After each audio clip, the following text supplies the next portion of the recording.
2023 সালে মুক্তিপ্রাপ্ত দক্ষিণী সিনেমা পন্নিয়িন সেলভান 2 এর গান বীরা রাজা বীরাকে ঘিরে তৈরি হয়েছে বিতর্ক। সেটি গড়িয়েছে আদালত পর্যন্ত। একটি গান থেকে সুর চুরি করে তৈরি করা হয়েছে আরেকটি গান, যা শুনতে একই রকম লাগে। এমনটিই অভিযোগ করা হয় অস্কারজয়ী সুরকার ও সঙ্গীত শিল্পী এ.আর. রহমানের বিরুদ্ধে।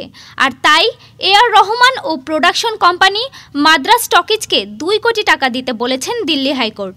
একটি গানকে ঘিরে কপিরাইট মামলায় জড়িয়ে টাকা দিতে নির্দেশ দিয়েছে আদালত।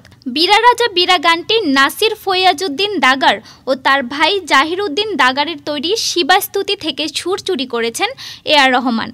এমনই অভিযোগ করেছেন ফৈয়াজউদ্দিনের ছেলে ভারতীয় শাস্ত্রীয় সঙ্গীত শিল্পী ও পদ্মশ্রী সম্মানে ভূষিত ফৈয়াজ ওয়াসিফউদ্দিন দাগার। ফৈয়াজের দাবি, বীরা রাজা বীরার সুর, তাল ও লয় একেবারেই শিবাস্তুতির কার্বন কপি, যদিও গানের কথা আলাদা।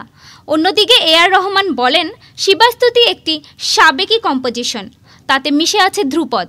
তিনি আরও বলেন, বীরা রাজা বীরা তাদের মৌলিক কম্পোজিশন, যাতে পাশ্চাত্য সঙ্গীতের মিশেল রয়েছে এবং গানটিতে 227টি স্তর আছে। ডেস্ক রিপোর্ট, আজ বার্তা, ঢাকা।